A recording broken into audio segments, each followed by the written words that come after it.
Is Tylenol bad for you? I've been asked this question so many times over the last week because of the conversation online about Tylenol and autism. Now, if you take Tylenol or you are the type of person that has concerns about taking any type of medication, I totally get where you're coming from. I'm the same way. My dad was a doctor and a surgeon, and so I had a really neat and interesting background growing up of learning how to be skeptical and cautious before taking any type of medication. So today we're going to talk about the potential side effects of Tylenol that you really do actually need to know about, the way that Tylenol can actually cause harm in the body, and what you can actually do to help mitigate that risk. And my hope is that it'll give you more clarity and at least questions to talk to your doctor about so that you can decide whether Tylenol is right to take for you.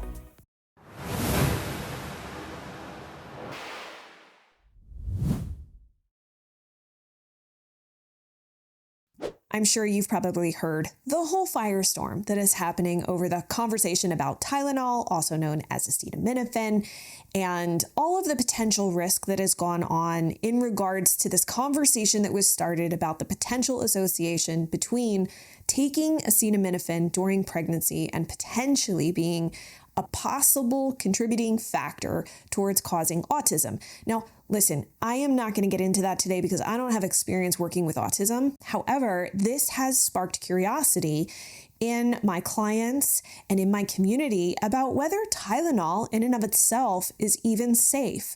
There's some people who've just come to the conclusion that it's totally fine. It's over the counter. It can't do harm, right? But then there's other people who are really skeptical.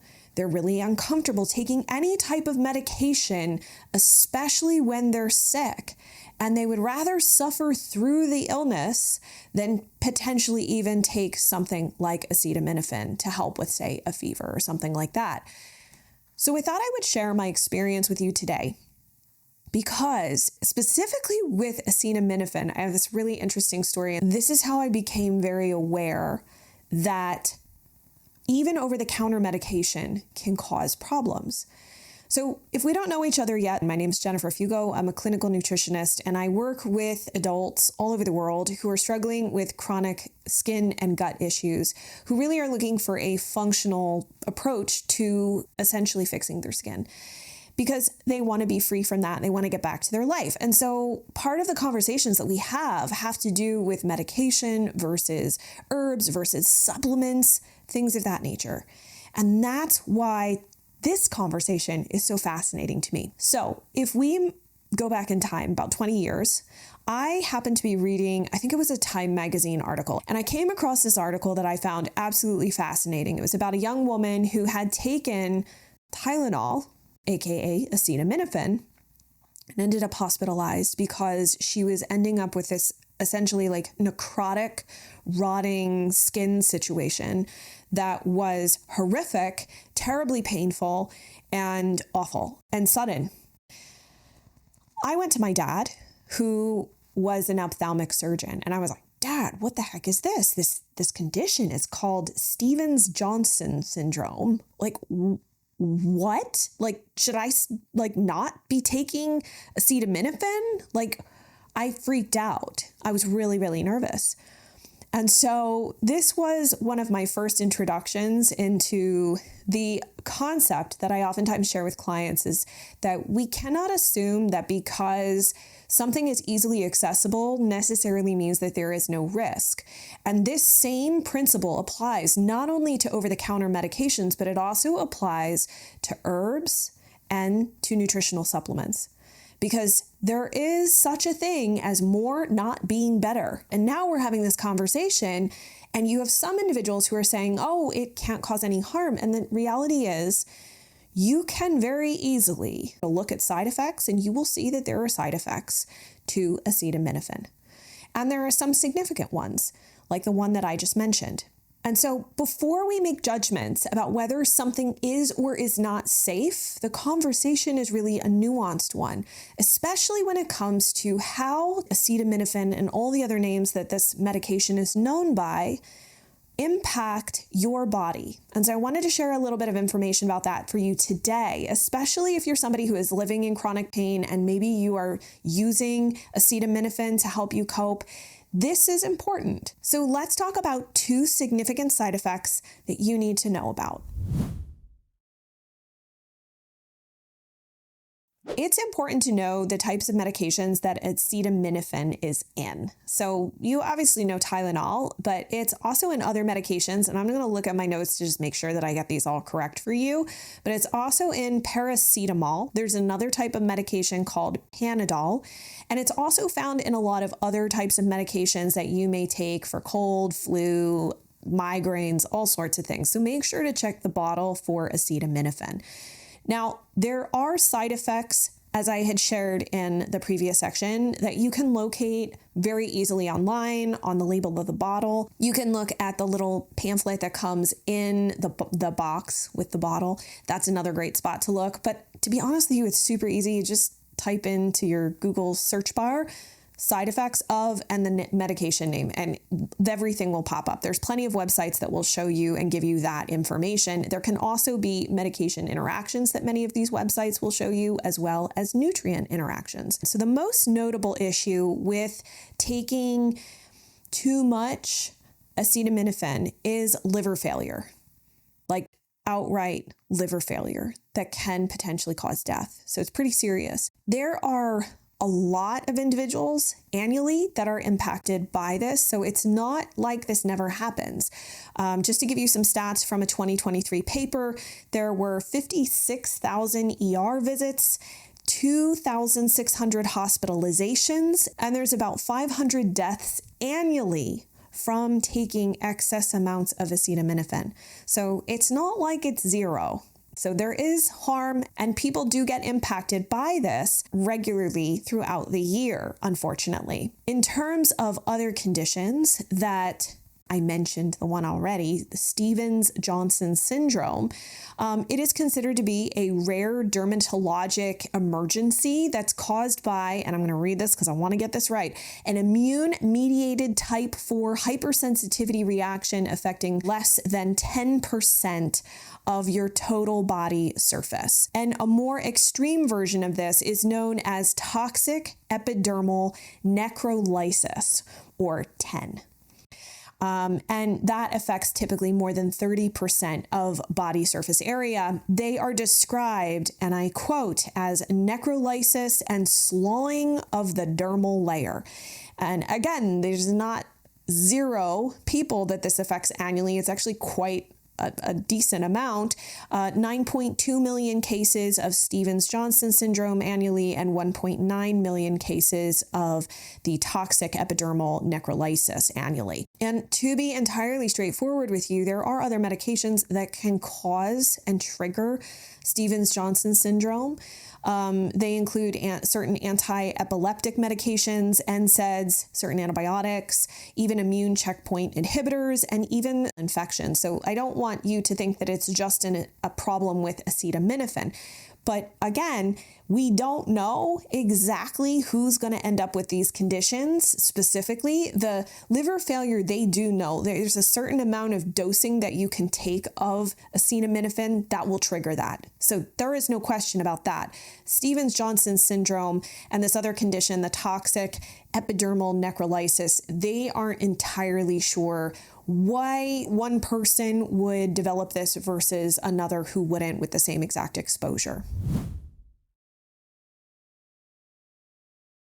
Since I mentioned that liver failure is actually a side effect of acetaminophen and taking way too much of it, I thought I should share why specifically this happens. And this is important because this impacts other things. It's one of the things that we do actually screen clients for because this is important. The medications we take are not necessarily harmless, and they can contribute to other issues within the body. They may not necessarily cause liver failure, but if you are using, for example, acetaminophen regularly, there is going to be some impact on other areas. And it might not trigger something like liver failure, but it can be a confounding factor in why you don't feel well. So how acetaminophen actually impacts your liver is specifically because it depletes one of our, I would say, master antioxidants called glutathione. Glutathione is extremely important. It's a part of what's known as phase 2 liver detox. There are specific pathways, and that pathway requires this major antioxidant in order to help remove toxins out of the body. And we need glutathione. Your body actually makes glutathione, which is amazing. And it requires glycine, cysteine, and something known as ATP. And the beauty, because our body is so brilliant, is that it can actually recycle glutathione. And that's really great. It needs something called NADPH, which is a form of niacin in the body to be able to recycle it. And that's really crucial because if you can't recycle this antioxidant, that means that once it neutralizes free radicals or it's used, it's done. But the body's smart and it knows that it needs to keep replenishing this pool. Except when the load gets too high, we don't have enough nutrients, for example, to potentially even make glutathione, or we have this huge toxic load. And so specifically with acetaminophen, one of the byproducts of it as it is passing through phase 1 liver detox and then to phase 2, it creates something called NAPQI.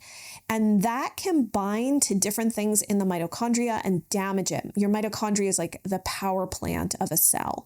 And so that's one of the ways in which liver failure can happen as this level builds up to a place where your body cannot meet the need of detoxifying the acetaminophen to get it out of your system. And another thing that can factor in here is if you have any genetic SNPs that may impact how your body can detoxify things, because it's possible we're all different, that you may have some genetic variations that perhaps you don't produce things or your enzymes don't do things as efficiently as another person. So that will certainly play a role. I want to give you this very simple formula. This is very simplistic, but to kind of understand what I'm talking about here in terms of, well, what happens with glutathione, this master antioxidant. So we have a daily need, just the amount that we're going to need to go about our day and detoxify things within our body and within our environment through that pathway. Then we have the external load. And so acetaminophen would be an additional external load that would put a burden on this entire process, increasing your daily need. Then you have those potential genetic SNPs. Again, not everybody has those. And then on top of that, you have sulfur intake. And you need sulfur intake, which is crucial, especially if the load that's required to be detoxified rises higher than the amount of glutathione that you currently have and are recycling in your body. So this little equation helps to explain why we might not want to just take Tylenol every day or for no reason, right? We want to take it only when it is truly needed. And a fun little fact, you might not know this, but another couple of key things that actually deplete glutathione are candida overgrowth, as well as mold and mycotoxin exposure. Now that you know that glutathione production is really important, and so is sulfur in your diet, I'm going to give you a quick list of some things that can be helpful to add into your diet or maybe add into your protocol. And so sources of sulfur can be found in something called N-acetylcysteine or NAC, which actually that is what is used in the hospital when people have taken way too much acetaminophen. Also, MSM is another good one. Cruciferous vegetables are an excellent source of sulfur. Things like broccoli, cauliflower, arugula, kale, bok choy, and even other things like onions, garlics, leeks, all that kind of stuff. They're really great sources of sulfur that you can add into your diet. I also think that it's worthwhile if you're looking for some potential alternatives, if you're just having discomfort or you have the start of a headache, you could try something like magnesium. That might be helpful. I would also try ice packs. I know my husband gets migraines and we have this looks like a ski cap that we keep in the freezer. and it helps kind of cool down his head, and may help at least in making him more comfortable. And our always hope is like it doesn't go to a migraine. So we really try to do some other things. One natural potential alternative is something known as white willow bark. That being said, this is probably closer to an NSAID or a non-steroidal anti-inflammatory.